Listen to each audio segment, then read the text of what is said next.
Hello, everyone. It's Wednesday, May 24th. Today we've got some really exciting news and everything, and we're going to have our interim secretary of DHHR with us and everything, Dr. Jeff Coben. But I've got some announcements to make, that are really, really great stuff and everything. But today we're announcing 3 new cabinet appointments, to the new departments of my administration. And these new appointments are the new departments created by the split of DHHR.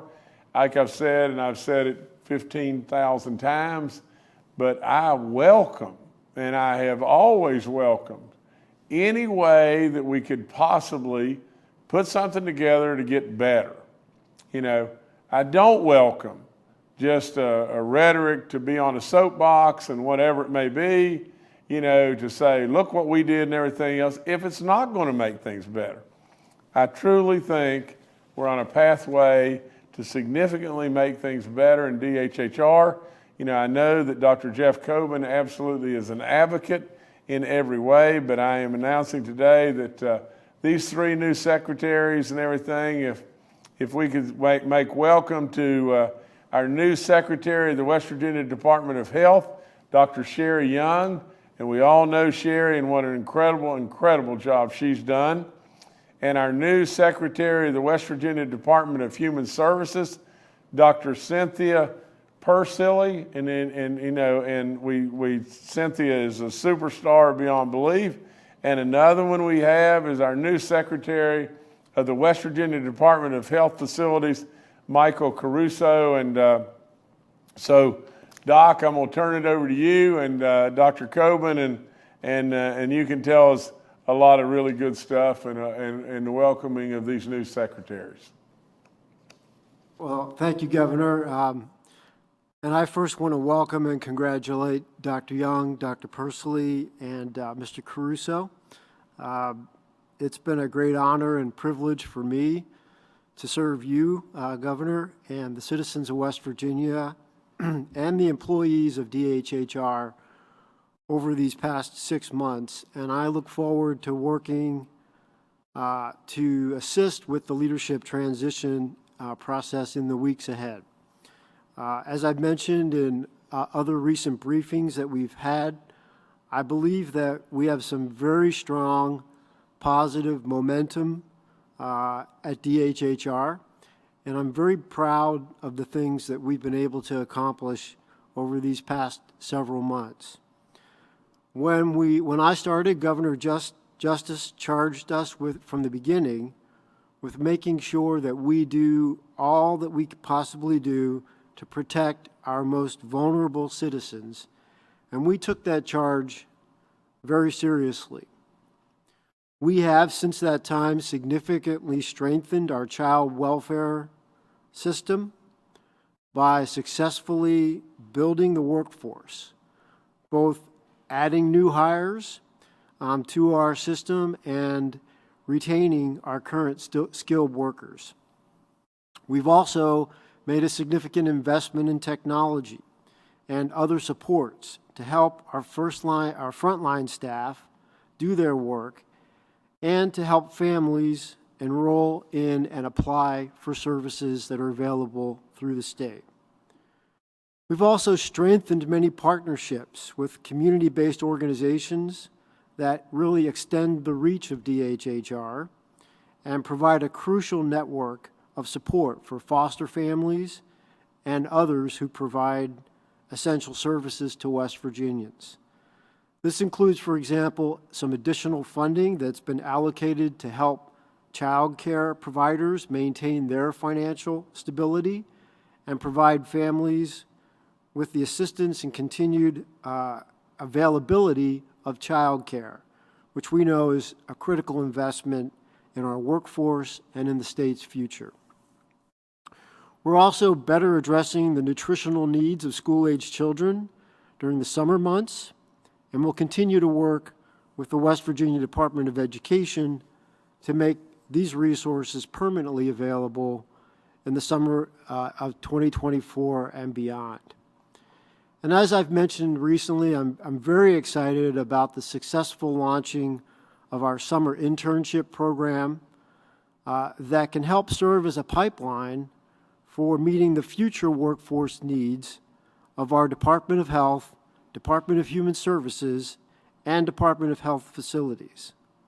Just last week, we welcomed 60 new interns from 20 different colleges and universities in 25 different fields of study who joined with DHHR for the summer across the state. Just as important as these tangible accomplishments, I believe that we've also significantly strengthened our culture and our communications, both within and across the department and externally to those who rely upon DHHR for services and support. But the thing that I'm probably most proud about is that during this period of transition, we've been able to keep the DHHR leadership team intact. And in several situations, we've actually strengthened that team. The momentum that we've achieved is not because of me, it's because of the exceptional and dedicated work of our deputy and assistant secretaries, our bureau commissioners, our deputy commissioners, office and division directors, and the nearly 6,000 employees who are all pulling on this rope together.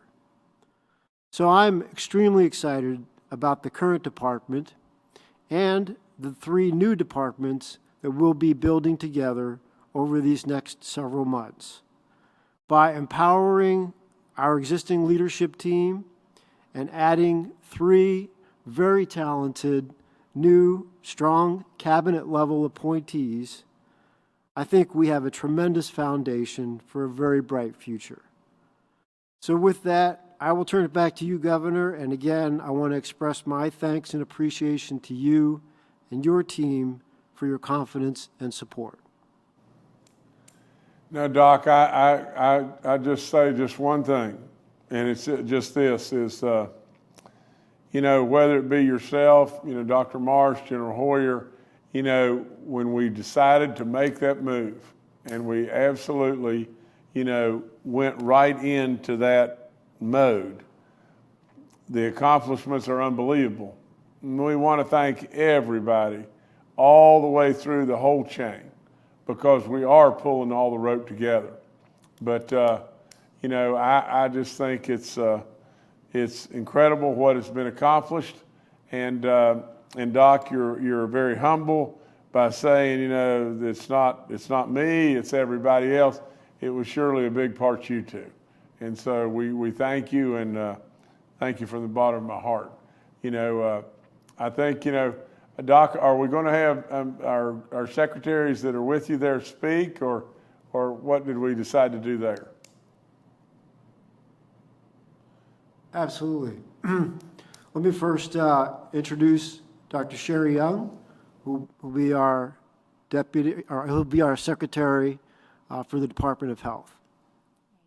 Thank you, Dr. Coben, and you've done a wonderful job in the transition. And I just want to thank Governor Justice, first of all, for giving us this opportunity to look at the Department of Health and all the things that we have done well and the things that we want to continue to do well, and to give this opportunity to us so that we can look at what else can be done for health of our West Virginia citizens. There's a lot of things that we are great at, and that public health response during COVID was one of the many things that the state more than excelled in. But I want to take the opportunity to look at what we have and what we need and try to help bolster what we have so that we can address diabetes and address other health issues such as heart disease, and making sure that people have the health care that they need. As a physician, I can tell you that being in a physician's office and getting your medications, that's 20% of what helps a person to become healthy. The other 80% is where they eat, where they are able to get their health care, if they have transportation. We have work to do, and we have the right resources. We just need to align those resources to make sure that our citizens can have the care that they need and deserve. And so with that, thank you, and I look forward to this opportunity. Thank you, Sherry. And Dr. Cynthia Pursley, as the governor mentioned, will be the Cabinet Secretary for the Department of Human Services. Thank you, Secretary Coben, and thank you, Governor. It's truly an honor to be appointed as Secretary of Human Services and to serve the citizens of West Virginia in a different way.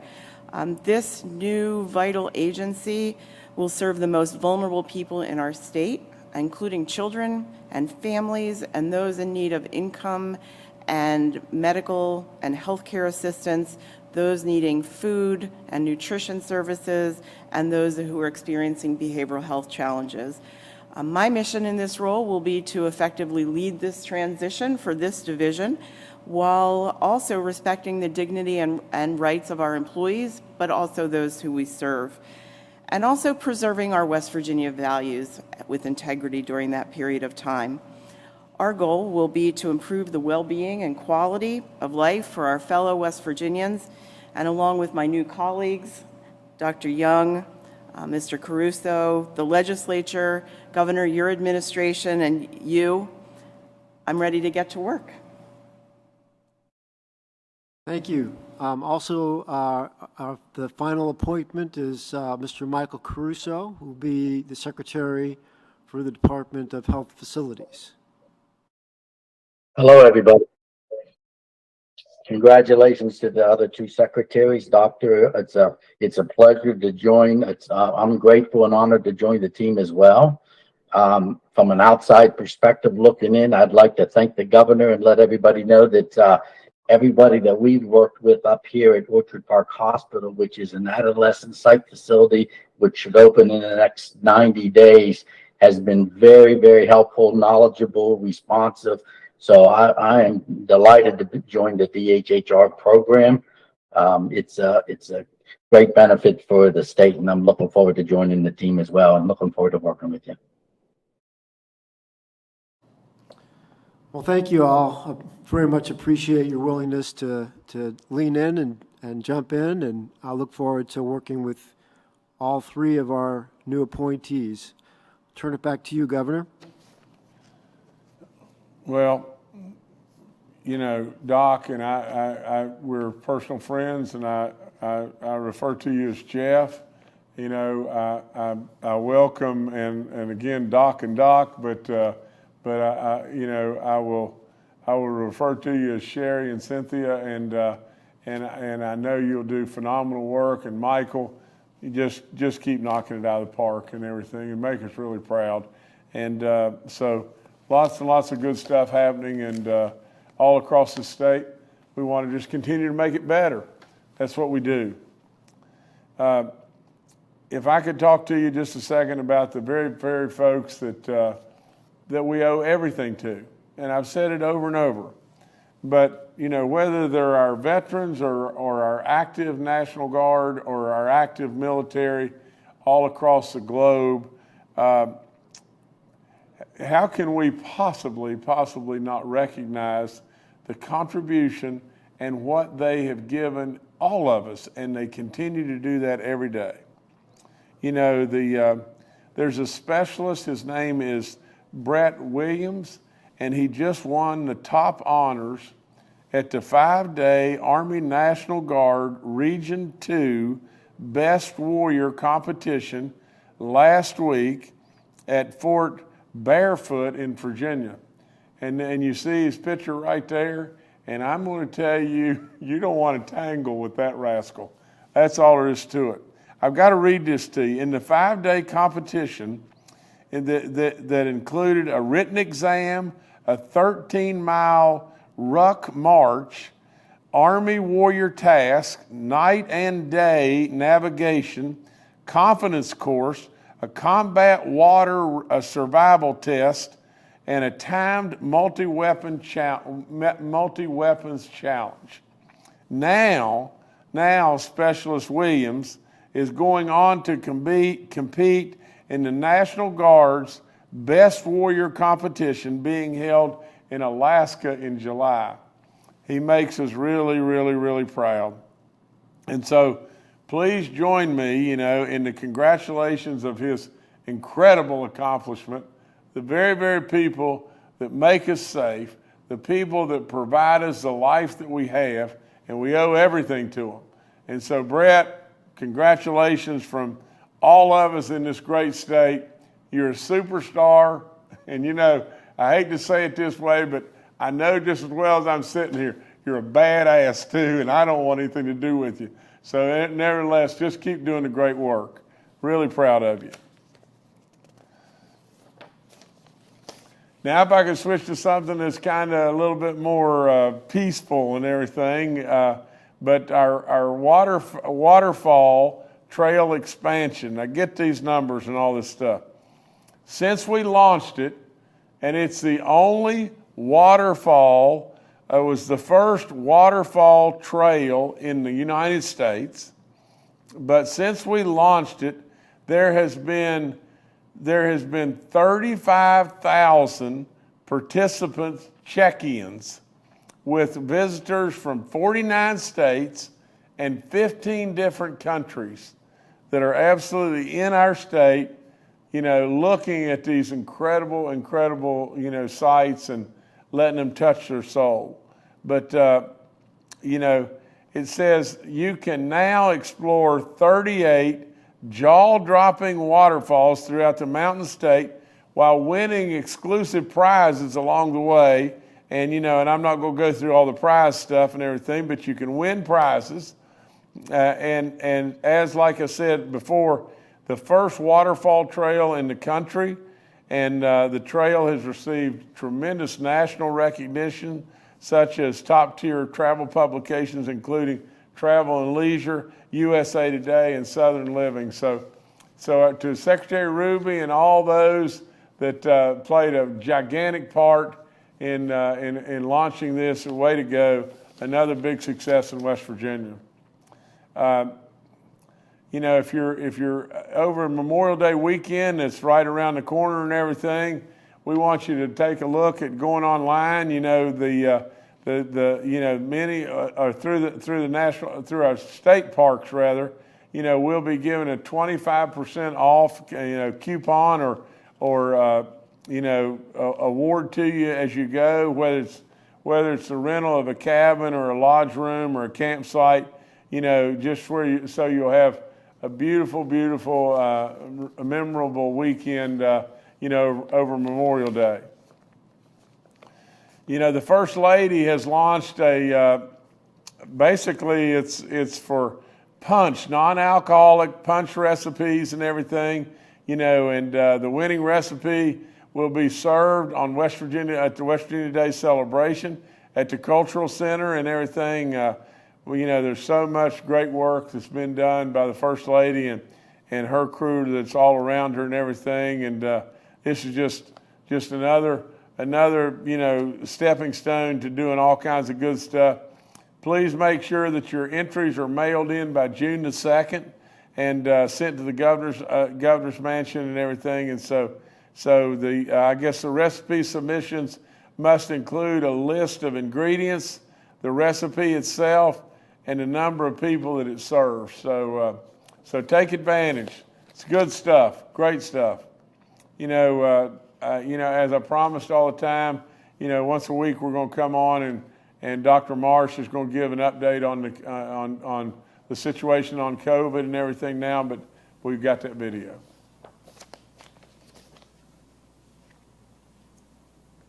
Hi, this is Clay Marsh, and it's a pleasure as always to join the governor and the other experts today for the press brief.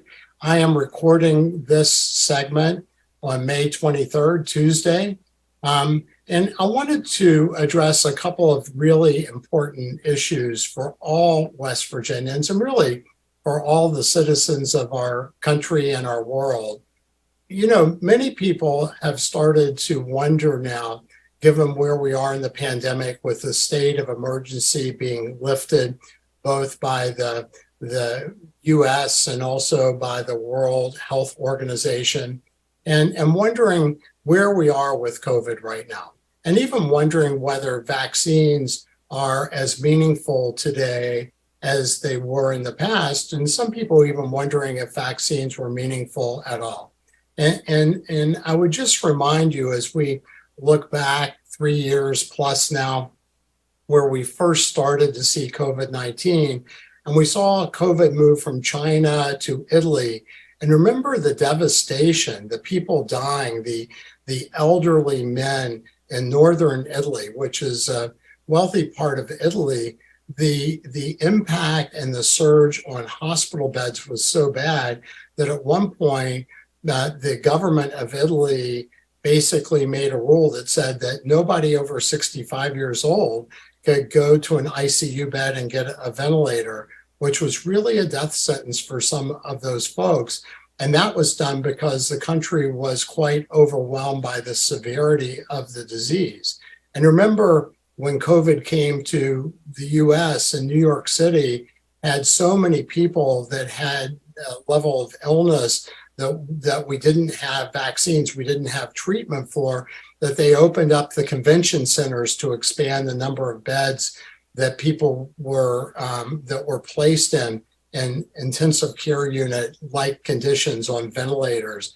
Or remember when the Delta variant, before the vaccines hit India, and people in India, families were told that they had to go find sources of oxygen for their family members. And so many people died there that they had waiting for days to be able to bury or burn the bodies of their loved ones as part of their religion dictated. Or remember the surge from Delta in the US, where we had so many people that were so sick that we doubled the number of ECMO beds, which is basically bedside cardiopulmonary bypass. And the beds were so hard to come by that people were calling from many different states, trying to find some support for their loved ones, even young people who were this sick with the Delta variant, again, before we had vaccines and before we had treatment. And remember when the vaccines came about in December and January of 2021, and the call for the vaccines was so intense that we had to create a priority list for who to give them to. And under the governor's direction and our leadership team's interface with the heads of the pharmacy board and the heads of the Long-Term Care Association, we were the first in the country to vaccinate our elders, our nursing home residents, our assisted living residents, and to revaccinate them, undoubtedly saving many, many lives, and started to understand the impact of vaccination in people who were older, who were really the primary group that was susceptible to hospitalization, severe disease, and death. And even currently, the people that have been fully vaccinated have a 14 times reduced risk of dying than people that have never been vaccinated, and a 3 times reduced risk of dying in people that aren't up to date with their vaccines. So even though today we see that over 90% of Americans and West Virginians have some level of immunity, either from being vaccinated, having been infected and recovering, or having both, which has been really very beneficial as we've seen our hospital numbers with people with COVID go down, and we've seen our number of weekly deaths go down. But we still understand that the people that are the most likely to have the worst outcomes are elders, people over 65 years old, people who have an immunocompromised status, so who their immune systems are suppressed because of chemotherapy, for cancer, or for medication they're taking for diseases like rheumatoid arthritis or others. Those folks are still under a lot of risk of having severe consequences, and it really is important to stay up to date on the vaccines for both groups. And in fact, the groups that are the most susceptible now have new guidelines that says that they can get a vaccine 4 months after their last vaccine if you're over 65, and 2 months after if you are immunocompromised. Really just reinforcing the idea that the vaccines still play a role, but we know that immunity is more widespread today than it had been. But if it hadn't been for the vaccines protecting our most vulnerable citizens at the time the COVID continued to spread, where we were able to also add that native immunity, the immunity you get from being infected and recovering, then we would have lost many more lives. But it is sobering to remember that we've lost over 1.16 million Americans from COVID-19. And if we look at the number of people that died with unexplained deaths during that time, we've lost many, many more. So we've lost way too many. And we also know that vaccines reduce your risk of developing long COVID by 50%, and being diagnosed with COVID and now having other interventions like Paxlovid, the antiviral medication, can reduce your risk of long COVID even further by 26% in research studies. So today we have a much more sophisticated set of interventions that we can deal with COVID with.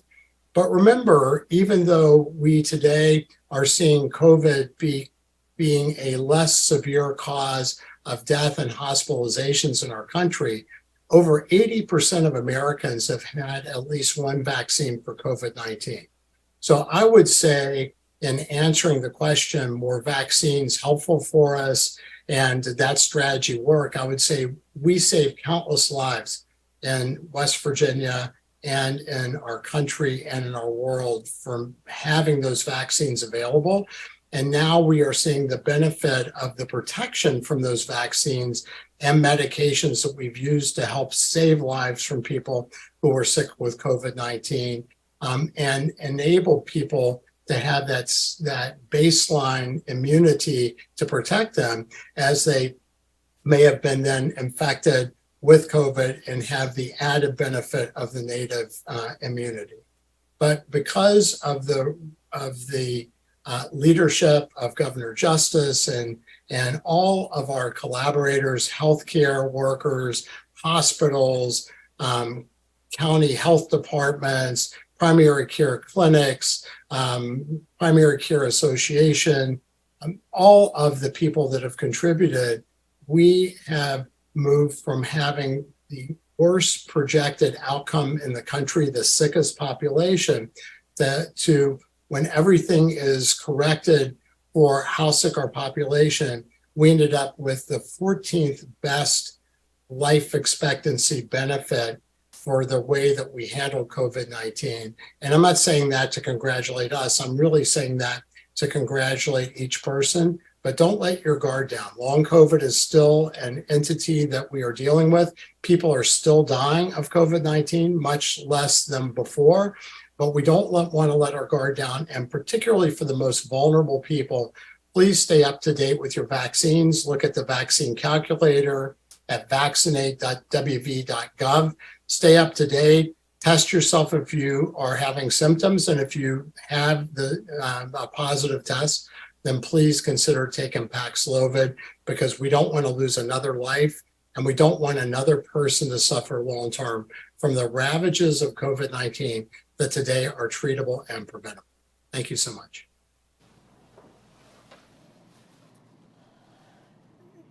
Doc, I'm not going to go back through and rehash all the stuff that you so eloquently put and told us, but I can tell you this, that we quickly forget and really and truly how we celebrated the vaccines when we finally got them. I mean, you know, President Trump and Warp Speed deserve so much credit. It's unbelievable. But what a celebration it was when we finally got them. And to think back of just a couple of the things that Dr. Marsh just said, and they could haunt us for years and decades to come. But think about the refrigerator trucks that they were rolling into New York City over and over and over, because they didn't know where to put the bodies. Think about the mass graves and the fires, you know, in countries all across the globe, because they didn't know what to do. Absolutely, we forget, but we should never not learn from our past. So we should be very, very thankful have had the vaccines and got the vaccines in the time that we got them, and we should still be on our guard. You know, it is just dumbfounding to think of 1.16 million people that we lost. And many of you don't know this, but you know, I'm close to our former president, you know, President Trump. And when all this happened and everything, why do you think he moved as quickly as he moved? If he thought at that time that we were going to lose 10,000 people or 20,000 people, you know, it would have been a tragedy beyond belief. But absolutely, he had to move.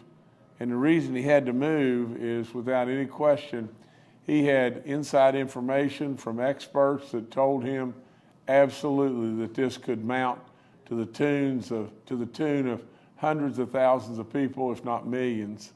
It was a tough time, but we were blessed so much to have Dr. Marsh, General Hoyer, Dr. Amjad, Secretary Crouch, all the different people that really led the charge, that came to work every day at the grocery stores, or absolutely all the healthcare people. I mean, just think of the bravery. Just think of the level of courage if you were a nurse and you were getting up this morning and you were absolutely didn't even have the level of protective gear that you really needed to have. And you were walking right straight into the fire. That's all there is to it. And on the way out of the house, you went by the bedrooms of your children and kissed your children on the forehead and everything as they were still asleep. Think of the courage to do that. Then absolutely not knowing that you could not maybe come home, you could maybe get sick enough that you could maybe not make it, maybe pass it on to your children. Absolutely think of the courage of what people went through. Don't forget it, you know, because it's really good stuff. Let me jump on to a couple other things, and we'll wind this thing up and everything. But the Greenbrier River Trail now is reopening. You know, I'm happy to announce that the 2-mile section of the Greenbrier River Trail in Lewisburg that's been closed and under construction since October, you know, is scheduled to reopen, you know, 9 months ahead of schedule. It's good stuff. Good stuff.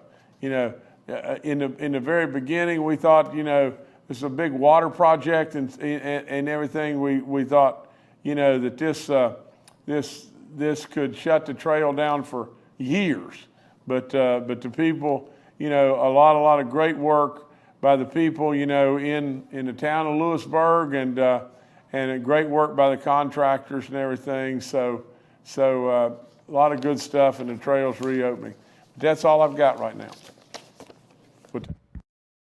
All right, thank you, Governor. We'll now go to questions from members of the media. The first today from John Shaver with WV News. Hey, good afternoon, everybody. Touching on the DHHR stuff, you know, maybe I missed it earlier and I apologize, but are these three new positions interim or permanent, number one? And number two, now that we have these positions in place, what are our next steps along transition? Thank you. Do we still have Dr. Coben with us? Yep, we do. All right, let Dr. Coben take this question, please. Sure, thanks for the question. So the appointments that you've heard today are permanent cabinet secretary appointments. In terms of the next steps, House Bill 2006, which is the bill that creates the 3 new departments, became law officially yesterday. The bill, as written, indicates that the 3 new departments will officially be stood up as a part of state government in January of 2024. The bill also indicates that the new cabinet secretary appointments can be made at any time after the bill becomes effective. So I think the governor and his team have done a great job of appointing the new designated secretaries for each of the departments as quickly as possible. so that over the course of the next 6 months, they can work together to delineate the new structure as it moves forward in 2024 across the 3 departments. All right, thank you, John. Next to Stephen Adams with Ogden Newspapers. Yeah, Steve Adams of Ogden Newspapers here. Following up on that question for Dr. Coben, I know you had said, particularly in April, that you were still working out the details of the document on the plans to split up the agencies and implement that law. What's the status of that document? Have you put together the plan now? Is this, now that we have the 3 new permanent secretaries, is that a sign that there is a plan? If so, is that going to be made publicly available at any point here soon? Thank you. I think, Dr. Coben, you got to go one more time, please, sir. Sure, absolutely. So when that question was asked previously, what I mentioned at that time was that there was no formal document, that what we were going to undertake was an iterative process of moving through the transition, and that remains the case.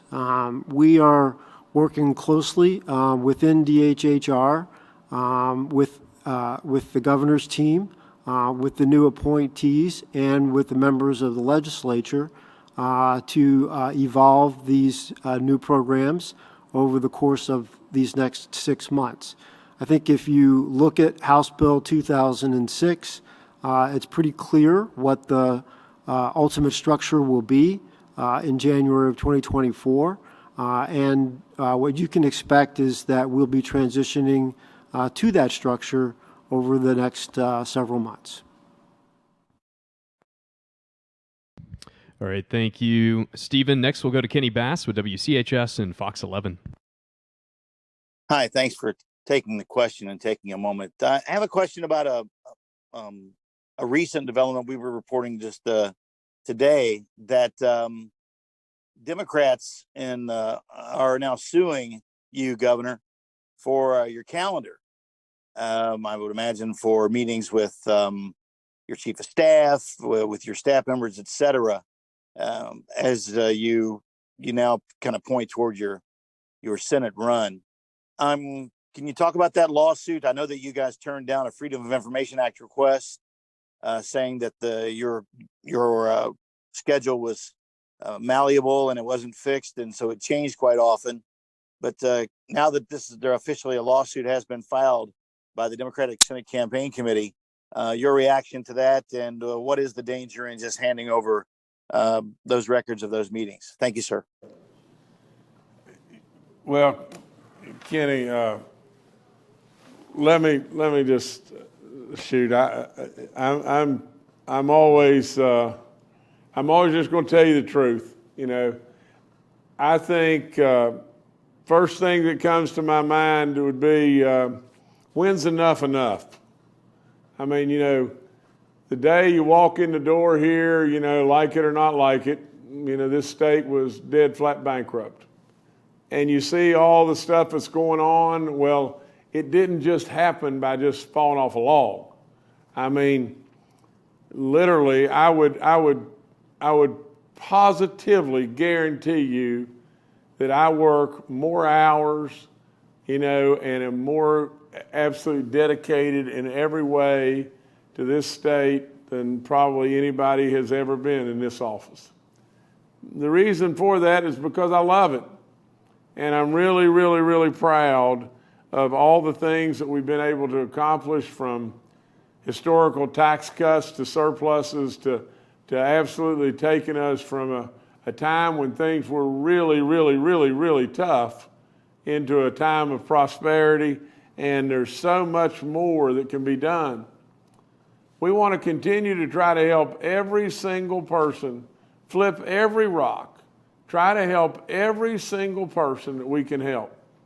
But the best way that I can possibly describe this is just this. It's just dirty, no good politics. And I've never been in to the politics. But what is it really all about? The Senate Democrats are scared to death that there's finally somebody that's going to take Manchin's spot, whether Manchin runs or not. You know, finally somebody is going to take his spot. And Republicans are going to take control of the Senate, which they should. The way our country's going today, it's a crying, pitiful shame. But the other thing, Kenny, I would tell you is just simply just this, and this is all there is to it. I don't keep a calendar. You know, I don't keep gold stars for perfect attendance. I give gold stars not for effort, but I give gold stars for accomplishment. And literally, you can't accomplish if you don't have real passion and you're not working all the time. Not some of the time, all the time. You see, I don't go on a vacation. I don't do that. I work all the time. And it doesn't matter if it's Saturday or Sunday. It doesn't matter if it's Memorial Day. I work every day. And you know why? Because I love it. Jim Billings at Stanford Seed. Stanford Seed Company was being bought out by a company, a much larger company. And the people at the larger company said to Jim Billings, who was the president of the company that was being bought out, they said, Jim, we want you to write a job description. This is so profound and so, important.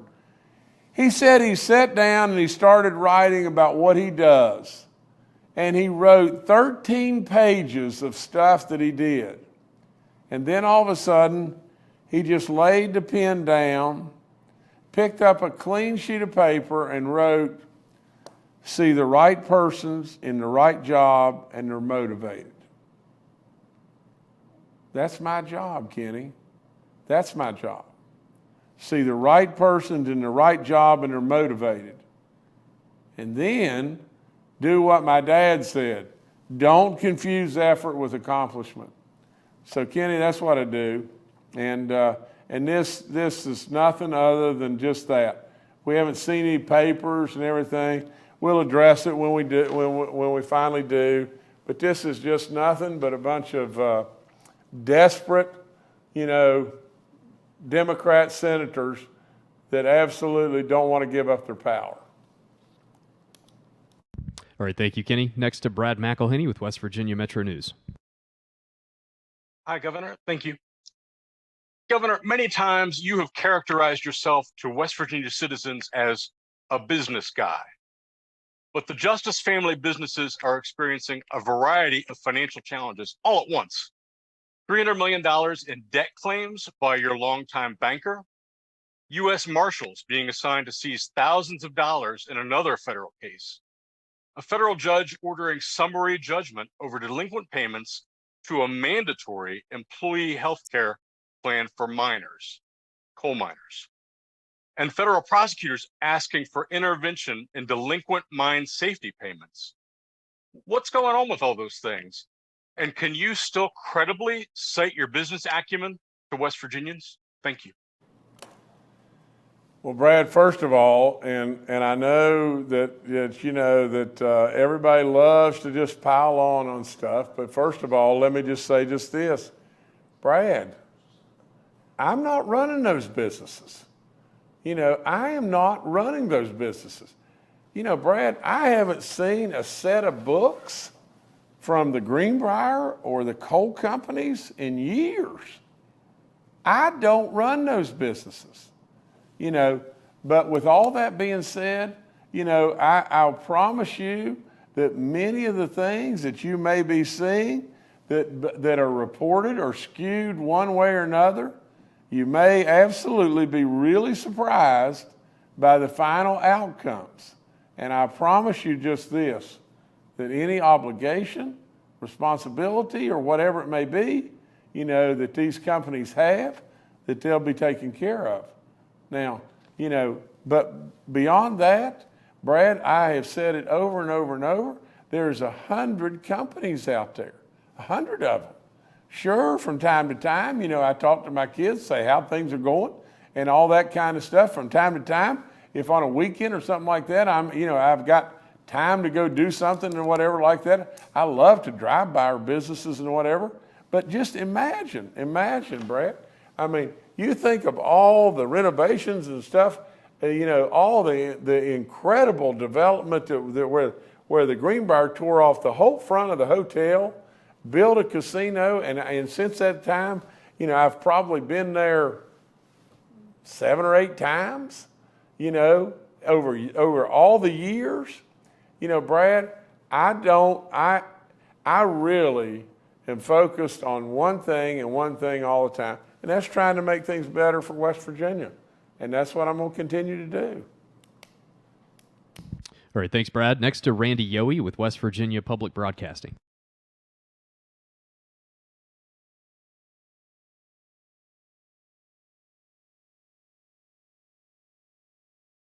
We may have an issue connecting with Randy.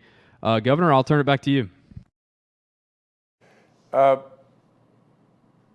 would like to say one other thing to Brad, and Brad, I hope you're still there and everything. But I brought my skills as a businessman, and I'm very, very proud of all the things that we've done. I mean, you just think about this, Brad.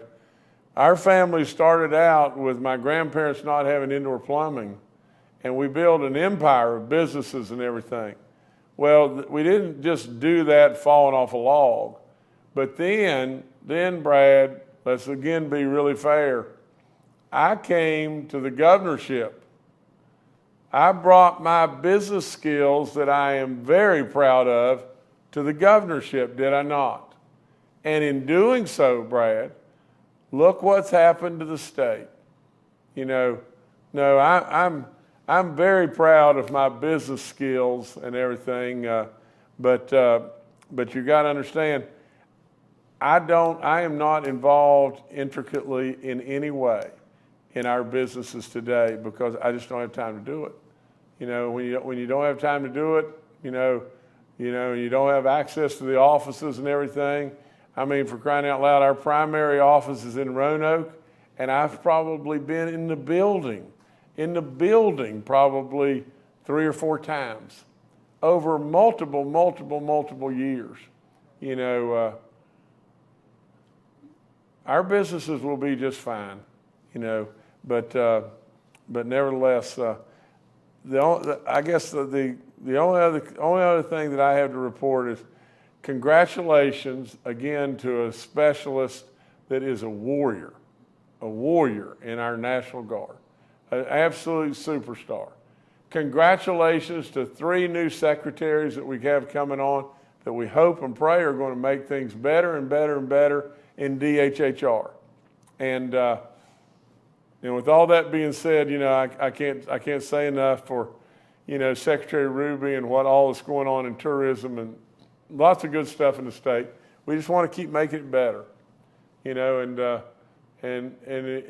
if you're looking at me, you're going to see a person that is very, very comfortable, in my skin and in what we've been able to accomplish, and we want to just keep on doing it because the way we have done it, and I mean this from the bottom of my heart, the way we've done it from absolute day one is we all pulled the rope together, and the people of this great state deserve the credit. That's all I've got. Thank y'all.